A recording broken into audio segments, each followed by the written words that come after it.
We never see trans Filipino women in movies. Netflix is changing that with Lingua Franca. My name is Isabel Sandoval, and I'm the writer-director of Lingua Franca. The basic premise of the film is about an undocumented Filipina trans woman who works as a caregiver for an elderly lady. As the trans woman Olivia is pursuing a green card marriage, she becomes emotionally involved with the adult grandson, whose name is Alex, also happens to work at a slaughterhouse. So initially, Alex is not aware that Olivia is trans. His discovery that she's trans sets off a chain of events. But I did not just want to make a social issue drama. The fact that I'm a trans Filipinx immigrant making that film, given the current political and cultural climate, is really a political act in itself. I wanted to write a trans woman character that was an antithesis to portrayals of trans women in Philippine TV and film.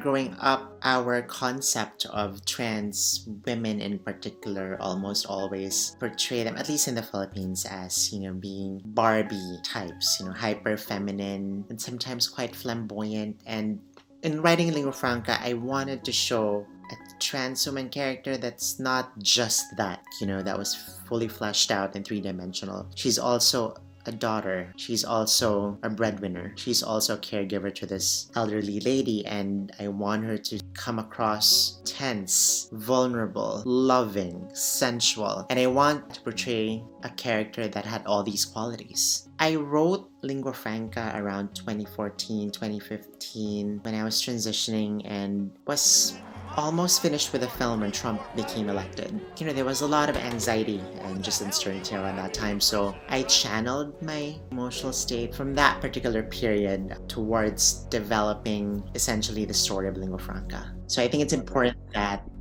we make art that really reflects the times that we live in, but also have enough to say stylistically that makes it transcend its politics. And for that reason, it makes the art that we're creating more timeless. I gravitated towards stories about women who are either disadvantaged or dispossessed and who are forced to confront intensely personal choices within a fraught socio-political setting. Ava and ARRAY champions and amplifies underrepresented voices of minorities and women of color, and it's remarkable to be among the roster of talents that ARRAY has released. The work that they do is necessary given our time, and I hope to work more with Ava in the future. When your work is engaging and compelling and entertaining, it makes your more subtle and nuanced political points more palatable. It's about, in a way, seducing your audience. As a storyteller, the most important thing that I learned is that people